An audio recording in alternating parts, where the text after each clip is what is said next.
Boa noite a todos. Pessoal que está entrando aí, poderiam apenas confirmar se me ouvem bem, se está tudo bem para a gente iniciar a nossa live dessa noite.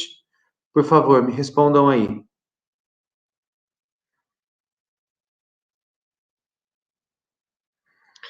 Sim?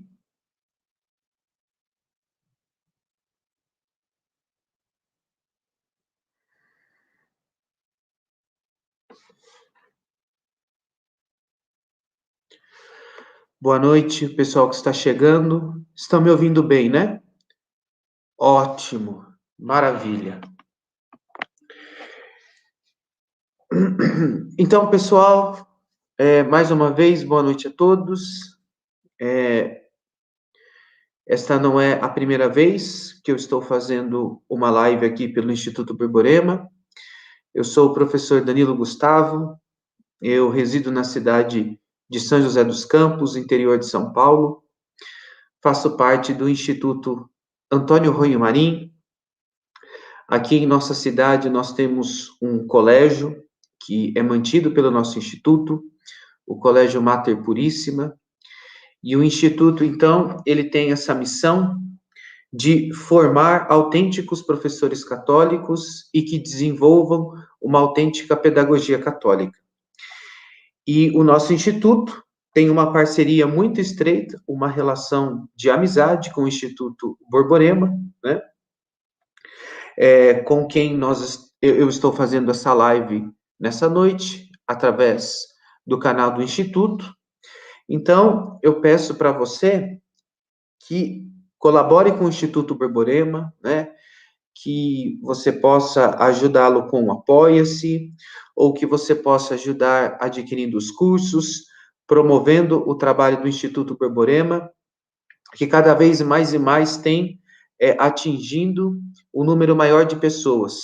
O Instituto Borborema, que assim como o Instituto Antônio Rui Marim, ele tem esta finalidade da educação, né?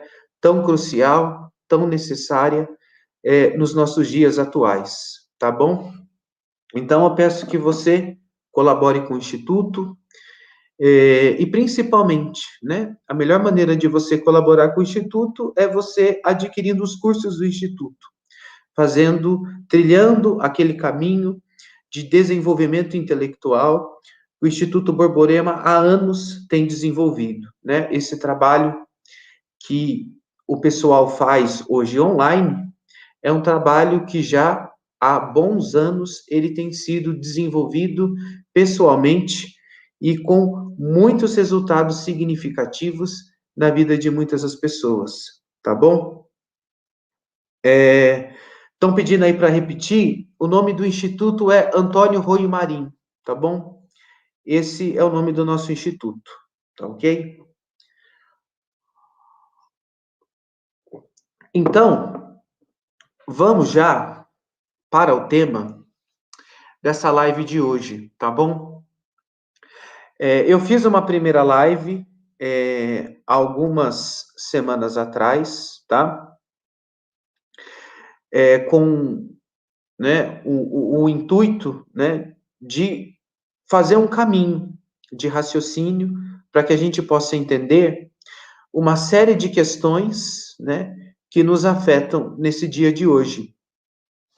Então, eu não vou repetir o que eu falei em um pouco mais de uma hora na nossa última aula, mas eu vou tomar como pressuposto que quem está aqui, pelo menos, né, alguma coisa dessa live ouviu.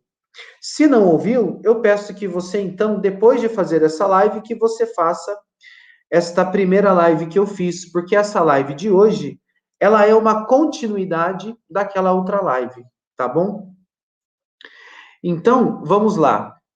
Eu havia parado na reflexão sobre a Idade Média, e que na Idade Média, por conta da decadência do sistema educacional, né, surgiu uma corrente filosófica equivocada que nós chamamos de nominalismo. O pai do nominalismo é um frade franciscano chamado Guilherme de Ockham. E o que o Guilherme de Ockham, ele dizia, né? Através dessa corrente filosófica.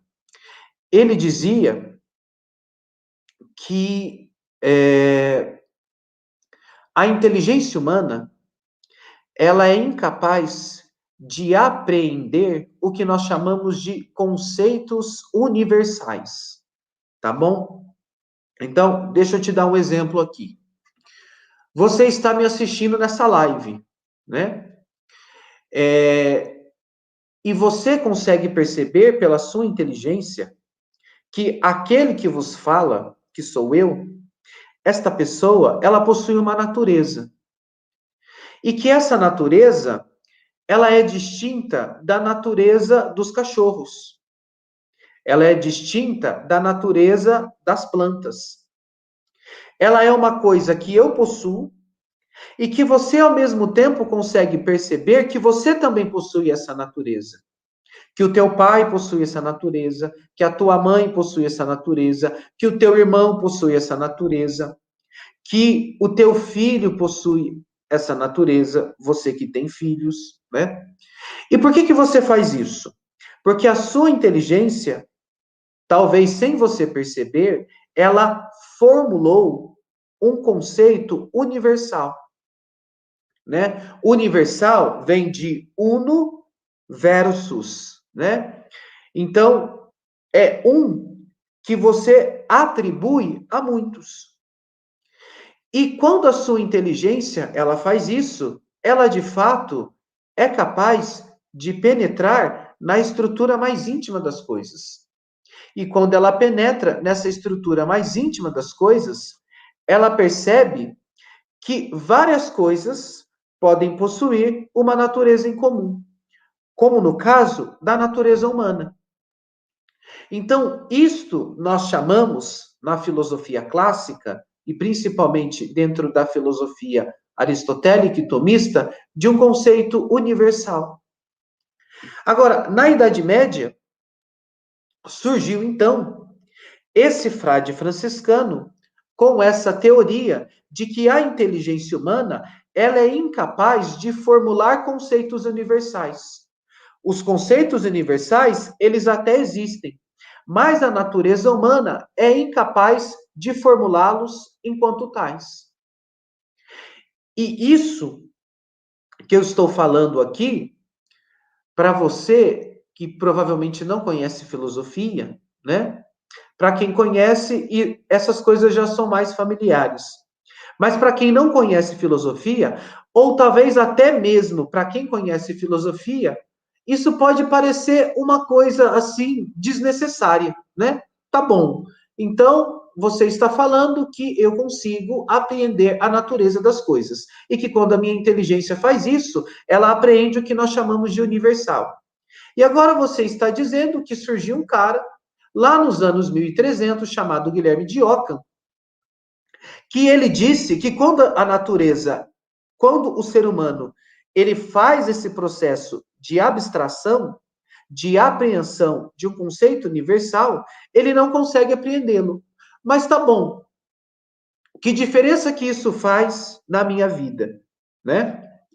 Então, antes da gente chegar nos impactos que isso traz no dia de hoje, né? Para que a gente não possa atropelar o raciocínio que eu irei seguir nessa live, né? Uma outra coisa é importante de ser dita, tá bom? E é por que surgiu isso? Por que até então, o que nós chamamos de nominalismo, que é um desvio filosófico, por que isso não existia?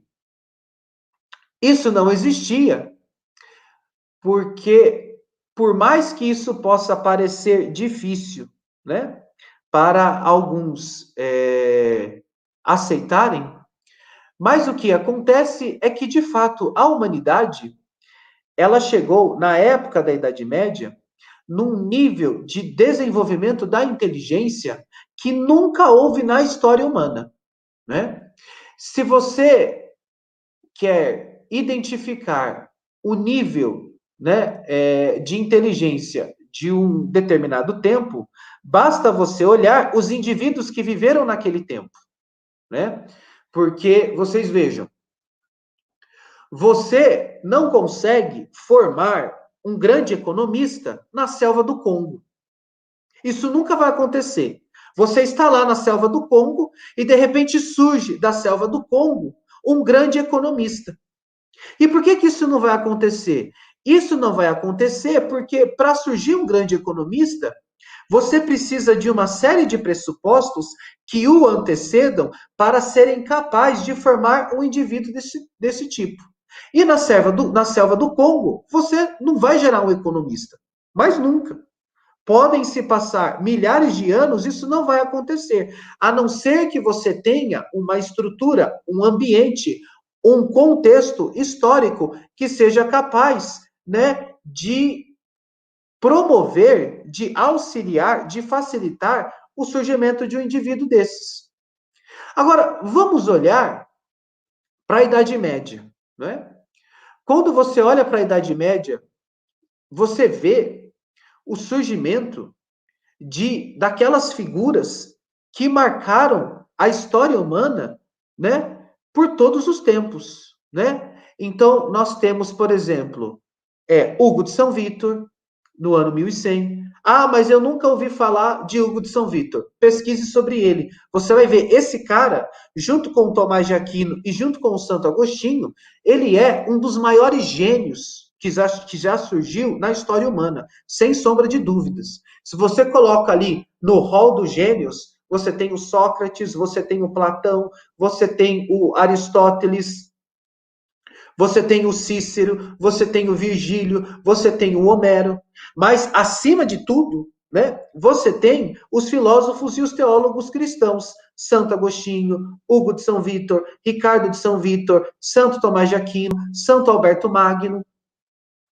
E o Hugo de São Vítor, então, ele faz parte dessa elite intelectual, né, de verdadeiros gênios, né, que surgiram na história da humanidade. Então, ali no ano 1100, você já tem o Hugo de São Vítor. O Hugo de São Vítor formou um outro gênio, que é o Ricardo de São Vítor, que foi discípulo dele. E se você anda alguns anos mais para frente, você vai ter quem? São Francisco de Assis, São Domingos de Gusmão, que é o fundador dos dominicanos. Dentro da ordem dos dominicanos, você vai ter Santo Alberto Magno, que foi professor de nada mais, nada menos que Santo Tomás de Aquino. Santo Tomás de Aquino foi amigo pessoal e lecionou junto com São Boaventura. Todas essas figuras de pessoas geniais. E essas figuras de gênios que surgiram um após o outro, né, num pouquíssimo espaço de tempo, estão todos concentrados ali na Idade Média. E por quê? Porque na Idade Média, ao contrário do que se ensina por aí, nós temos o suprassumo, até então, do desenvolvimento da inteligência humana, né? Só que aí qual foi o problema? Esse foi o ponto final da minha primeira live aqui, sobre esse assunto. Eu fiz outras lives, mas a live aí que o pessoal do Instituto já postou, os 7 impérios globais. Qual que foi o problema? Você criou as universidades, e até então você não tinha problema. A questão ocorreu quando você tentou multiplicar as universidades. E qual que é o problema quando você tenta replicar em larga escala as universidades? Que a universidade, totalmente ao contrário do que a gente concebe hoje como universidade, ela girava em torno de mestres. E quem eram esses mestres? Eu já disse, Tomás de Aquino, Alberto Magno, Boaventura. Então, para você ter uma estrutura universitária coerente com aquela onde esses indivíduos lecionavam, você precisava formar indivíduos do mesmo nível. Era simples assim. Porque o conhecimento, ele é um processo pessoal.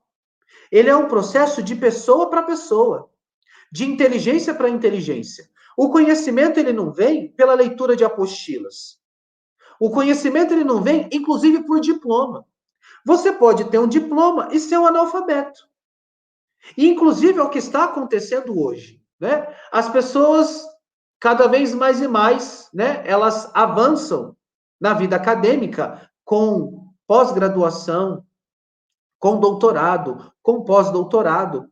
E você vai conversar com uma pessoa e você vê que ela não tem nível nenhum, nem para a realidade universitária, nem para a realidade de graduação, né, de pós-graduação, muito menos para a realidade de doutorado, mas o indivíduo está lá com diploma. E muitas vezes, em vários casos, dando aula. Né? Então, nem ele foi formado e ele está formando os outros.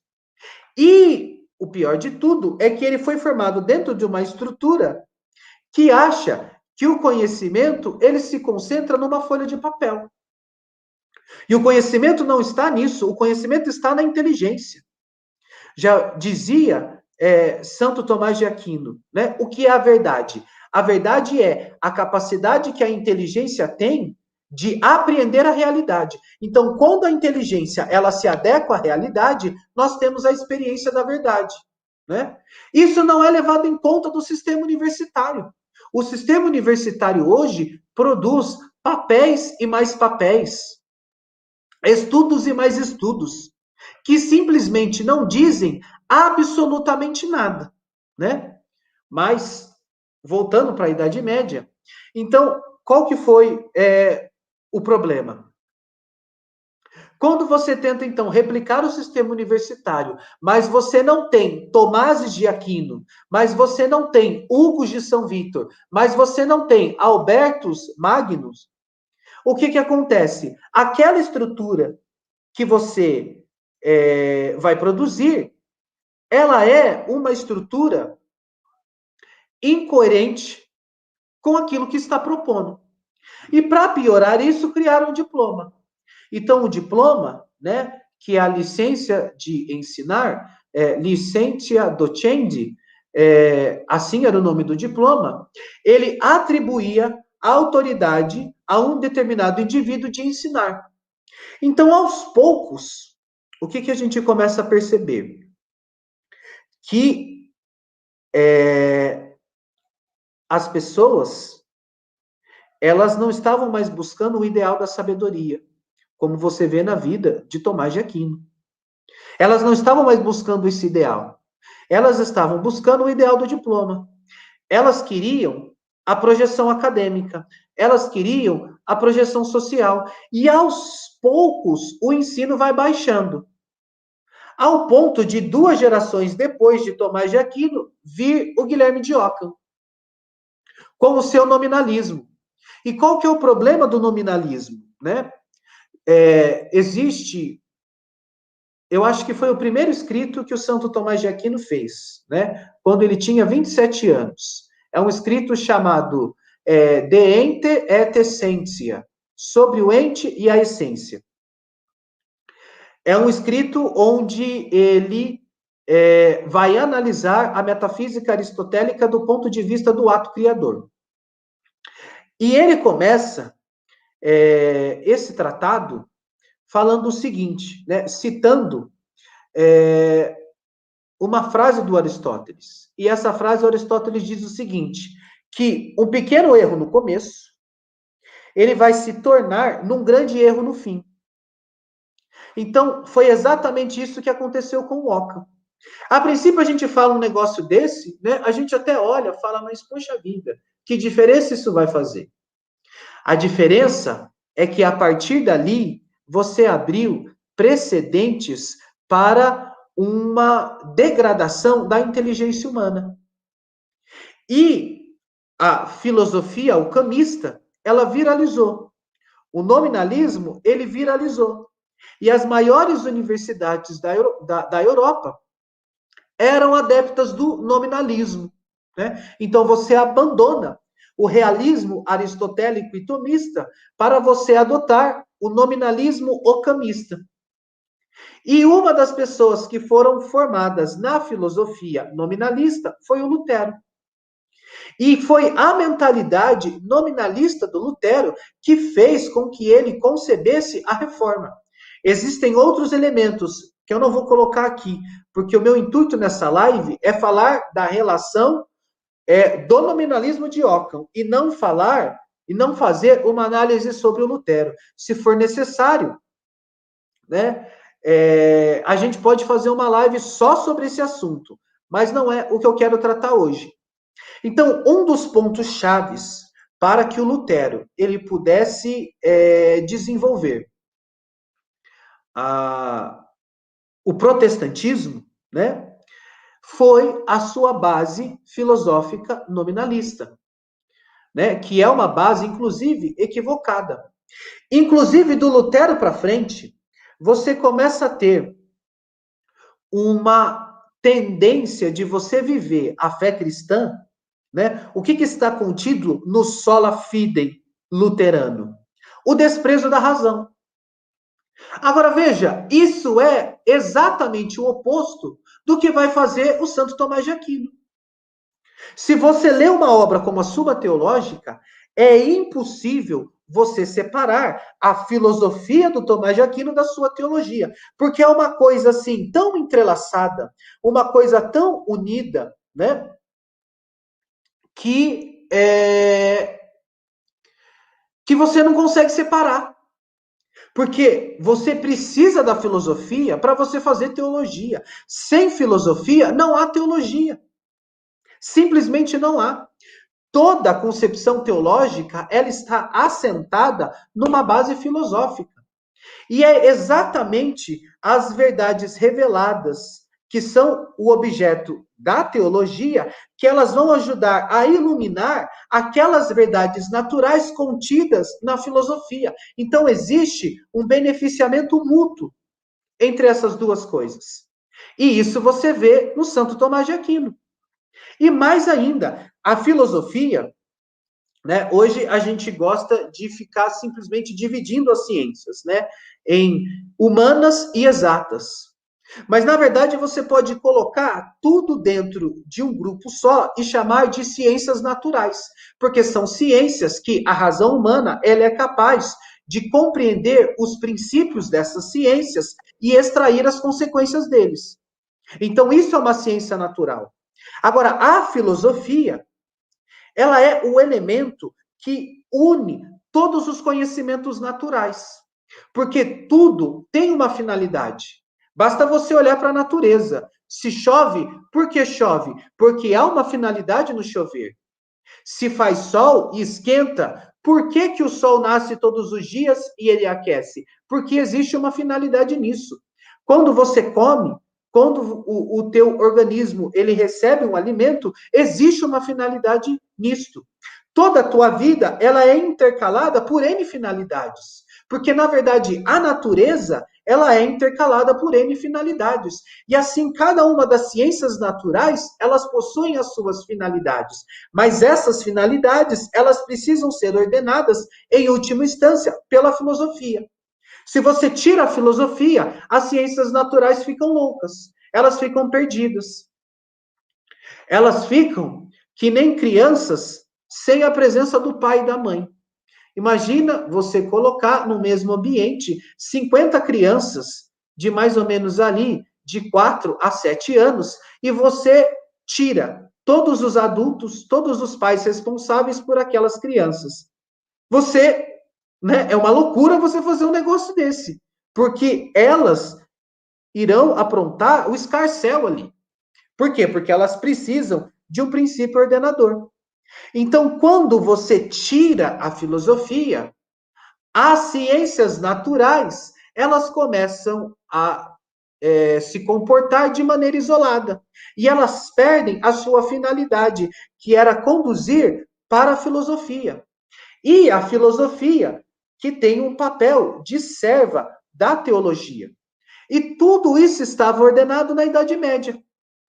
Quando Tomás de Aquino ele produz uma obra como a Suma Teológica, aquilo ali é o coroamento da ciência. Então, a Sagrada Teologia, você não a faz sem a filosofia, mas, ao mesmo tempo, as verdades de ordem sobrenatural, que são certíssimas, da Sagrada Teologia, elas iluminam aquelas verdades de ordem natural da filosofia, e assim a filosofia, que é o princípio unificador de todas as ciências naturais, consegue repassar esse nível de certidão para as demais ciências. E com isso, todo mundo é beneficiado. Agora, o sola fide luterano quebrou isso. O sola fide luterano, ele destruiu com isso. E ele só fez isso porque ele foi adepto da filosofia ocamista. Né? Então, a gente está vendo como que esse, a princípio, pequenino erro, ele começa a já, né, se desviar. Só que aí tem uma outra coisa. Quando acontece isso, o que começa a acontecer na Europa, propriamente falando? Depois que o Lutero ele faz a sua reforma, então existe a separação, e agora você tem católicos e luteranos. Algum tempo depois, resolveram fazer a mesma coisa na Inglaterra. E quem resolveu fazer isso? O Henrique VIII. Então, o Henrique VIII, ele casou-se com a esposa de seu irmão. Então, o irmão do Henrique VIII faleceu e ele se casou com a esposa do seu irmão falecido, né? Que é a Catarina de Aragão. Essa mulher, ela era parente do Carlos V, que na época era o homem mais poderoso do mundo.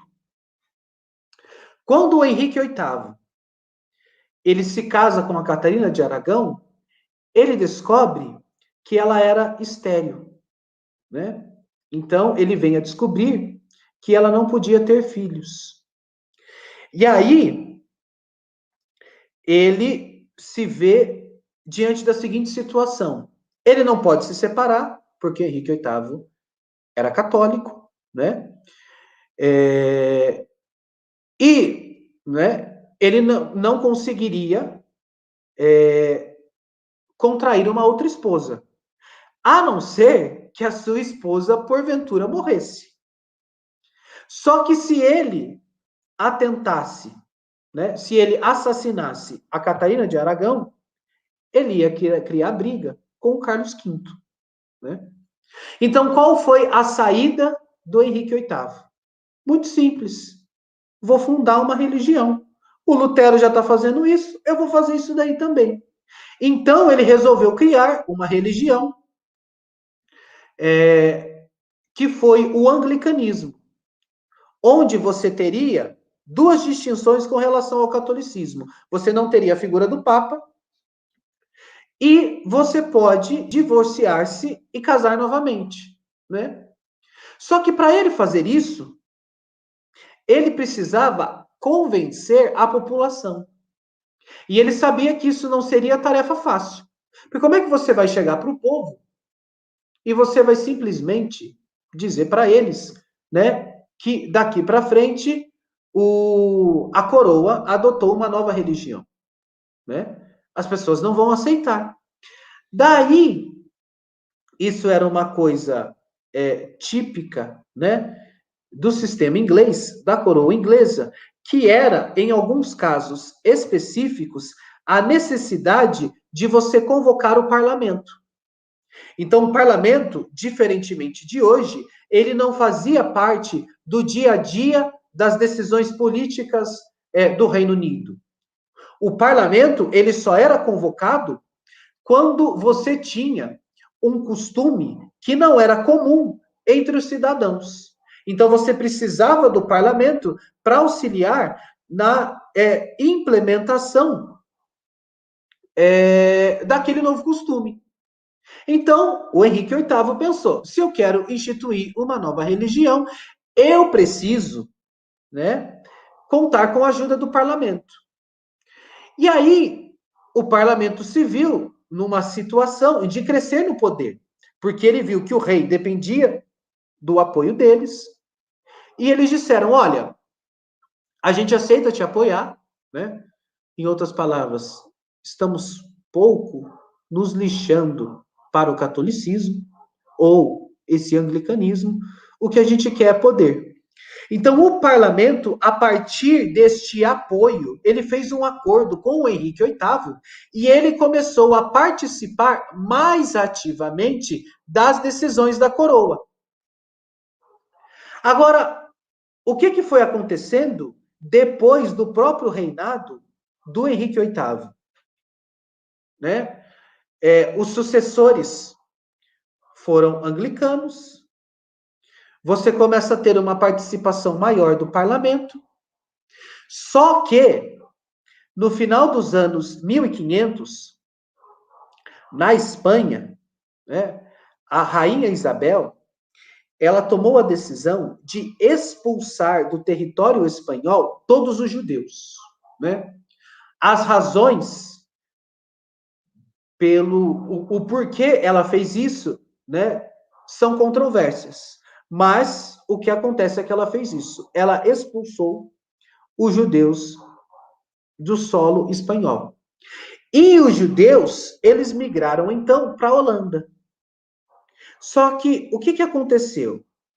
Por conta disso, o eixo econômico da época, que residia na Espanha por conta dos judeus, porque eles tinham, né, toda uma habilidade financeira, toda uma habilidade mercantil adquirida, né, por séculos. Esse eixo que estava na Espanha, ele migra para a Holanda. E o fato de isso acontecer na Holanda, isso propiciou o quê? A emancipação do poder financeiro. Para nós que vivemos hoje, isso é uma coisa comum, né? Porque nós já vivemos numa sociedade onde o sistema financeiro ele está emancipado, ele é independente. Mas até então não era assim. O sistema financeiro ele estava submetido à coroa, ele estava submetido ao rei e ao mesmo tempo submetido à igreja. Quando os judeus eles migram para a Holanda, o regime político holandês daquela época permitiu essa emancipação do sistema financeiro. E você começa a ter, então, a independência de indivíduos com altíssimo poder aquisitivo. E aí, né, veja, eu preciso ser sincero com as ideias que eu estou trabalhando aqui, tá bom? E que aí é o seguinte, isso não aconteceu por conta dos judeus, o que eu vou falar aqui agora, tá bom? Os judeus, eles atraíram todo o polo econômico para a Holanda. Mas o que aconteceu foi que a Holanda decidiu dominar, apropriar-se do Reino Unido. E eles perceberam essa fragilidade na coroa inglesa. E perceberam uma grande oportunidade de você, através do parlamento, você ir aos poucos sujeitando a própria coroa aquelas mudanças que você gostaria de fazer. Então, através do bom e velho suborno, bom e velho, estou sendo sarcástico, né? A gente sabe as desgraças que isso traz para uma nação, diga-se para o nosso Brasil, né? Mas então, aquela elite econômica começa a subornar os indivíduos do parlamento inglês, né? Você começa a fazer reformas dentro do sistema político, dentro da coroa inglesa, e tudo isso vai culminar na gloriosa, chamada gloriosa, mas não gloriosa, Revolução Inglesa. E quando você faz a Revolução Inglesa, qual foi o intuito de você realizá-la? O intuito foi para você poder criar o sistema bancário inglês. O primeiro sistema bancário independente que surgiu foi o sistema bancário inglês. E quando surge o sistema bancário inglês, ele tinha a independência de fazer o seguinte, de imprimir dinheiro e emprestar dinheiro para quem ele quisesse. Isso até então era impossível de ser feito. Por quê? Porque se você imprime dinheiro desaceleradamente, você vai ocasionar a inflação. Agora, o que acontece é que o sistema bancário inglês, ele era constituído por indivíduos de uma altíssima capacidade financeira e de uma altíssima capacidade de identificar grandes potenciais empresariais. Então, eles imprimiam dinheiro quando chegava alguém com uma ideia rentável para eles. E por que eles imprimiam dinheiro? Porque eles sabiam que aquele indivíduo com aquela ideia rentável, ele iria pegar aquele dinheiro, ele iria desenvolver o seu projeto, ele iria gerar riquezas, ele iria depois retornar para o banco com os juros, e todos os lucros que ele tivesse, ele teria que colocar dentro do próprio banco. Então, com isso, você criou na humanidade uma coisa que até então não existia. Você teve o sistema bancário. E o sistema bancário, ele propiciou ao homem a capacidade de enriquecer-se muitíssimo rapidamente. E foi este fenômeno, o sistema bancário inglês, que ele causa em 1750 a chamada Revolução Industrial. O que é a Revolução Industrial? A Revolução Industrial nada mais é do que a capacidade desses banqueiros ingleses, né, de identificarem uma série de ideias rentáveis em larguíssima escala. E foi isso que começaram a fazer. Então, a Inglaterra, ela começa a se industrializar. Aí, a gente pode olhar para um negócio desse e falar assim, tá, mas qual que é o problema disso? O problema disso é o seguinte, que pela primeira vez, você apresentou para um homem um ideal de vida que pode estar dissociado da família, da virtude e da contemplação.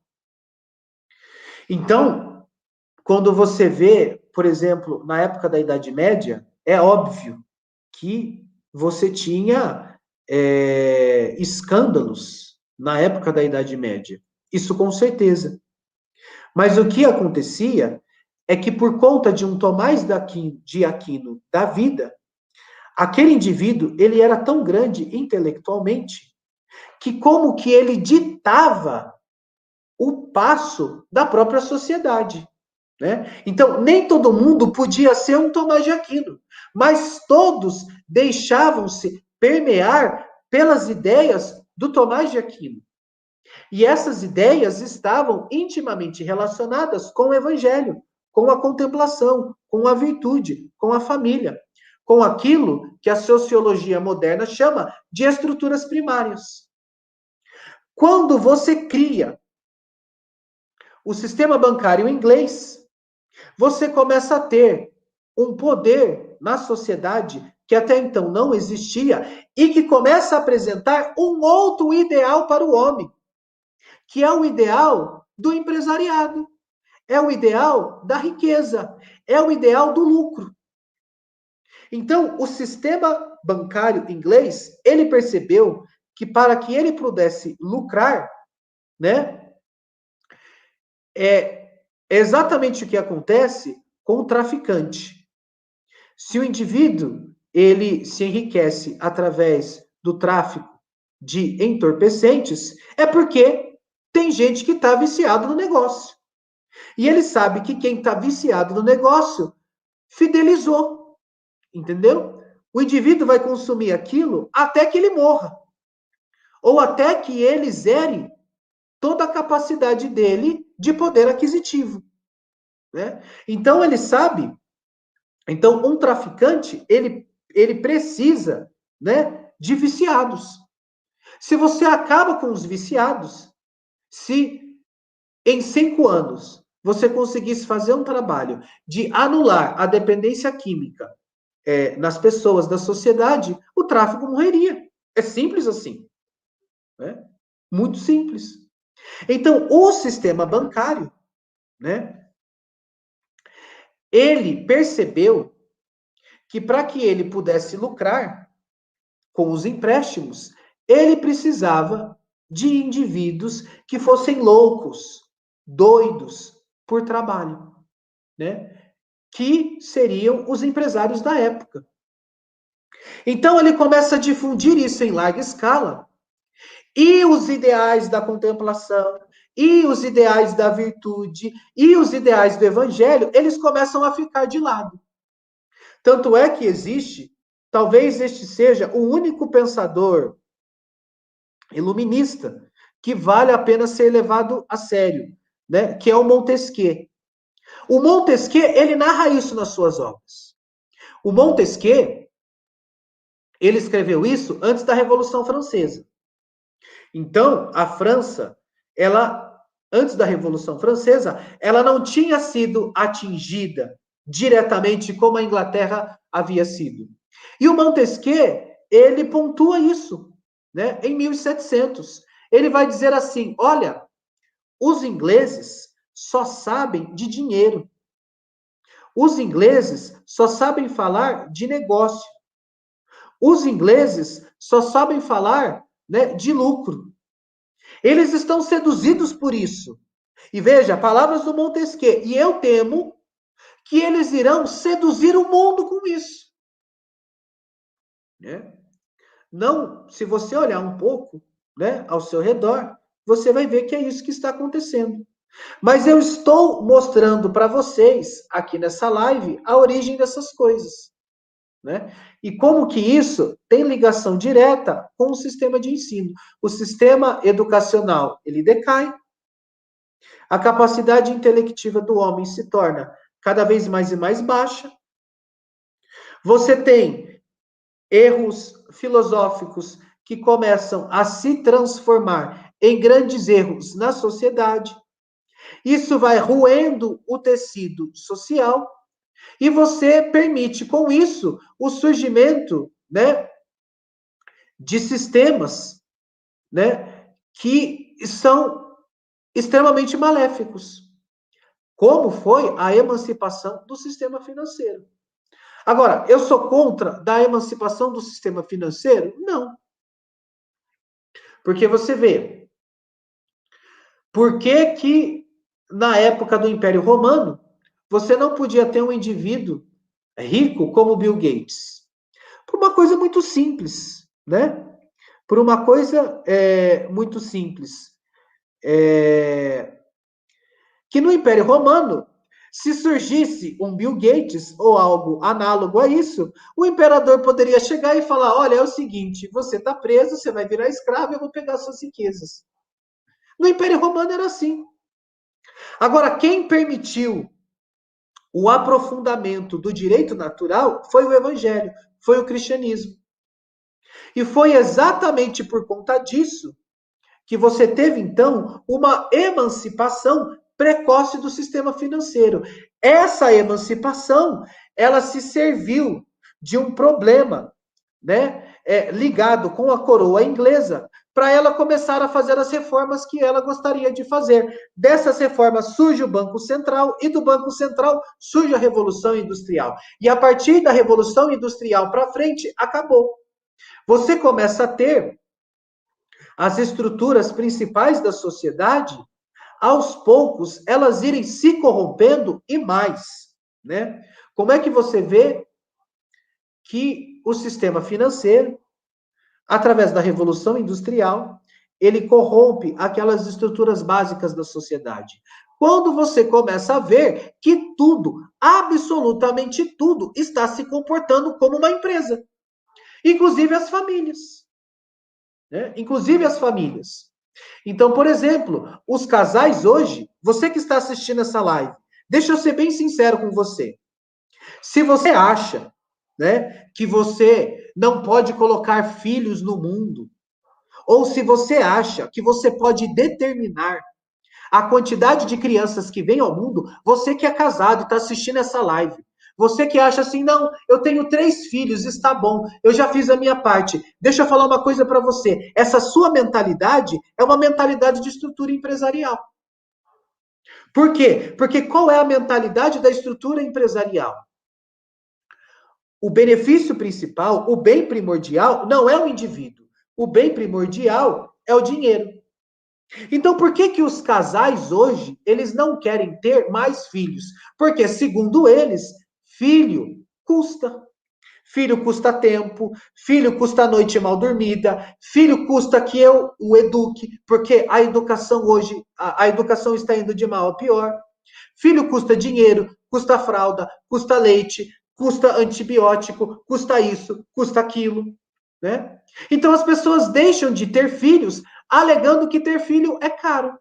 Então, essa mentalidade é porque as próprias famílias, elas estão cada vez mais se comportando e se assemelhando ao comportamento das empresas. E eu estou mostrando para você onde que isso se originou. Agora, qual que é a tragédia de você pensar dessa maneira, né? A tragédia de você pensar dessa maneira é a seguinte: o ser humano foi feito para a estrutura familiar. Não existe desenvolvimento humano e, consequentemente, não existe desenvolvimento da sociedade sem a estrutura familiar. Então, quanto mais você corrompe a estrutura familiar, tanto mais você corrompe a própria sociedade. O fator principal e fundamental de que a nossa sociedade vai de mal a pior é porque as famílias vão de mal a pior.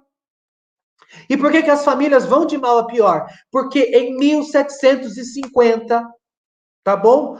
60 anos, 70 anos antes do nascimento de Karl Marx, você já tinha o sistema financeiro causando uma mudança significativa no tecido social, fazendo com que tudo na sociedade se comporte como uma empresa. Você vê isso hoje, inclusive, dentro, né, da estrutura eclesiástica da própria igreja. Sacerdotes que são ordenados e que eles não lidam com a paróquia como se ele fosse um pai e aquelas pessoas fossem os seus filhos. Ele acha que ele é um administrador. Então, o importante da paróquia é que a paróquia dê lucro. Então as pessoas podem estar lá, mergulhadas no pecado mortal. As pessoas estão na pornografia, as pessoas estão no adultério, as pessoas estão usando camisinha, as pessoas estão usando anticoncepcional, as pessoas estão entrando na fila da Sagrada Comunhão em pecado mortal, e o indivíduo não está nem aí, porque o importante é o dízimo. E essa mentalidade você vê dentro das igrejas católicas e dentro das igrejas evangélicas. Por quê? Porque até mesmo a igreja, que deveria ser uma sublimação da família, ela cada vez mais se assemelha ao comportamento de uma empresa. E qual que é o resultado de tudo isso? O resultado de tudo isso é que o ser humano ele está sendo atomizado. É uma atomização. Você vê, quando você nasce, para sua família, você é uma pessoa. Você é um indivíduo que pertence àquela família. Para o Estado, você é o quê? Você é um CPF. Se você adquire o tão sonhado diploma, ai, que maravilha, eu me formei engenheiro, como eu sou inteligente. Você é um CREA. Para a empresa, você é um número de chapa. Então você sofre um processo de atomização. A única estrutura onde o indivíduo ele não é atomizado é na família, porque ele é uma pessoa, ele é insubstituível. E na igreja. Só que o que acontece é que essa mentalidade secundária, essa mentalidade que começou a surgir na Revolução Industrial, ela está causando mudanças significativas na sociedade, fazendo com que a família, fazendo com que a igreja, fazendo com que os pais, fazendo com que os sacerdotes, eles se comportem como meros administradores, né? Como meros administradores. Então, aí estão perguntando aqui, né? Como se põe o pão de cada dia na mesa das famílias? Reflitemos, da mesma forma como o pão foi colocado na mesa das famílias por dezenas de séculos, meu amigo. Por dezenas de séculos. Simplesmente trabalhando. É assim que se coloca o pão na mesa, trabalhando. Trabalhando, arregaçando as mangas, estando disposto a fazer o que precisa ser feito para colocar o pão de cada dia, né, dentro de casa, confiando numa coisa que se chama providência divina, meu amigo. Esse que é o problema dos cristãos. Os cristãos deixaram de acreditar na providência divina para acreditar no seu bolso, para acreditar na quantidade de dinheiro que tem na conta. E isso é devido a essa mudança que começou na Revolução Industrial. É simples assim. Se você quer ter o controle da sua vida, então é que provavelmente você não é um cristão, meu amigo. Porque o cristão ele não vive assim. O cristão vive o hoje. Basta o hoje. Você não sabe o dia de amanhã. Você não sabe se amanhã Deus pode te mandar mais filhos. Pode ser que amanhã ou depois ele não mande. E pode ser que ele mande. Existe uma frase de um santo chamado São José Maria Escrivá, que ele diz o seguinte, que quando Deus ele dá um filho para alguém, né, para um pai, para uma mãe, eles não precisam se preocupar, porque a criança ela vem com um pãozinho debaixo do braço, né? Ela vem com um pãozinho debaixo do braço. Então, essa mentalidade de nós temos o controle, né, do nosso, né, do nosso futuro, tudo isso daí é uma mentalidade empresarial que veio para acabar com o cristianismo, veio para acabar com a virtude, veio para acabar com a família, veio para acabar com a igreja e, em última instância, para acabar com o evangelho. É por isso que o Papa Pio XII, numa mensagem de Natal do ano 1952, ele disse o seguinte: ele disse, olha, o problema dos dias atuais, isso em 1952, é que o homem, ele deixou de trocar o infinito de Deus, me desculpe, ele trocou o infinito de Deus pelo infinito material. Né? E é isso que está acontecendo. Né? Isso que está acontecendo. Até 1950, você tinha um grande número de sacerdotes que consagravam a sua vida por Cristo e pela igreja. Até 1950, você tinha várias e várias mulheres que dedicavam a sua vida, né, a mosteiros de clausura, para se desenvolverem na contemplação. Você tinha ainda um ideal de busca do evangelho. Da década de 50 para frente, isso está sumindo da sociedade.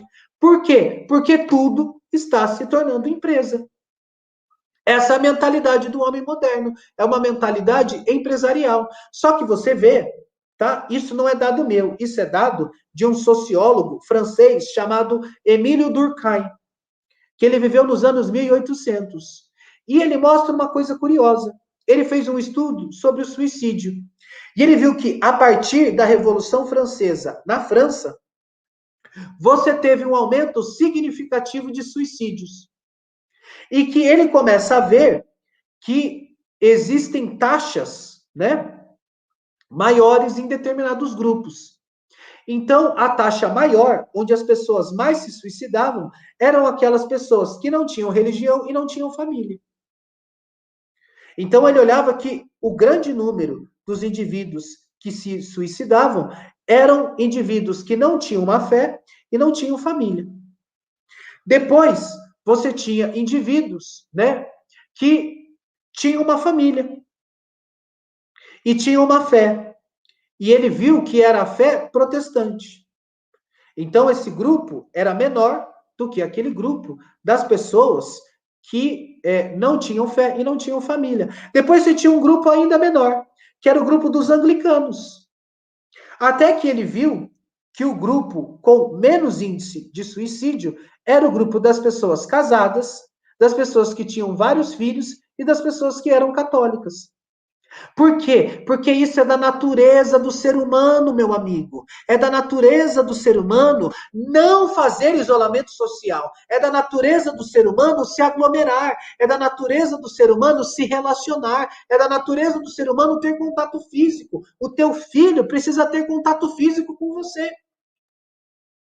O que os pais fazem hoje? Deixa o menino na frente de uma tela de computador, através de um pseudo-ensino virtual, achando que ali a criança está desenvolvendo alguma coisa. Meu amigo, meia hora que você passe tendo contato com o seu filho, fazendo o que for, andando de bicicleta, jogando xadrez, empinando pipa, levando ele no Santíssimo para ensinar ele a rezar, e isso principalmente, qualquer tempo que você gaste onde tem esse contato humano primário com o seu filho, você vai educá-lo muito mais do que colocá-lo na frente do computador.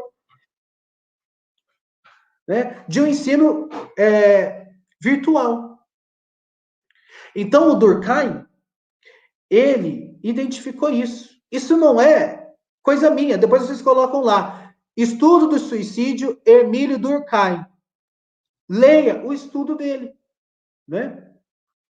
Por quê? Porque é da natureza do homem viver em torno de uma estrutura primária, de uma família, né? Dentro da igreja, né? E dentro de casa, e dentro de uma comunidade, né? O bom Deus pensou assim para que nós nos desenvolvêssemos. Com o surgimento, então, do sistema financeiro, essas coisas começaram a morrer, que foi consequência do anglicanismo de Henrique VIII, que tem ligação com o luteranismo de Martinho Lutero, que foi produzido por um equívoco filosófico que aconteceu na Idade Média com Guilherme de Ockham, e que, por sua vez, foi produzido porque criou-se o diploma e você separou a espiritualidade do estudo. Em Tomás de Aquino, você tem, né, um monge que estuda. E o que você tem hoje? Você não tem nem monge e você nem tem quem estuda. Por quê? Porque você separou as duas coisas. Estudo e oração, meus amigos, caminham juntos. Foi com a criação do diploma que essas coisas começaram a distanciar-se, e desse pequeno erro está vendo esses grandes erros, né? Dos quais eu só estou falando alguns dessa live aqui, tá bom? Então é isso, tá? Era isso que eu tinha para expor para os senhores. Eu agradeço muito, tá? A presença de todos aqui.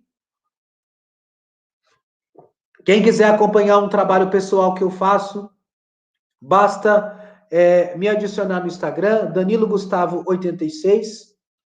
Lá eu estou fazendo um trabalho semanal e em breve eu trarei novidades para quem estiver acompanhando o meu trabalho lá, tá bom?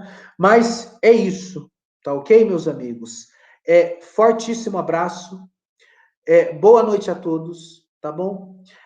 Não levem para o lado pessoal as coisas que eu estou falando aqui, a gente está fazendo uma análise sincera, tá? Da história, tá bom? A gente aqui não tá para atacar pedra em ninguém. Tenho uma certeza plena disso, mas a gente precisa. Muito obrigado, tá? Pela confiança, o pessoal aí que tá colocando no chat.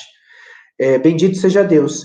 Mas a gente precisa ser coerente com os fatos, porque é assim que a gente começa, que a gente consegue demonstrar exatissimamente o que está acontecendo conosco nos dias atuais, tá bom?